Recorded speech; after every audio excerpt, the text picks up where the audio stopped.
আপনার আমার গুনার পাহাড় 3 দেওয়াল দাঁড়াই গেল।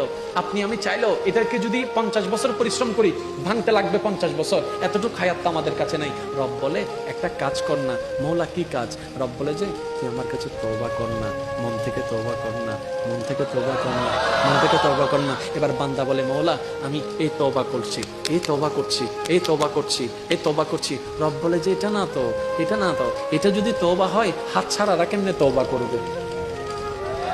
যাদের হাত নাই তারা তো তওবা করতে পারবে না। বান্দা এটা তওবা নয়।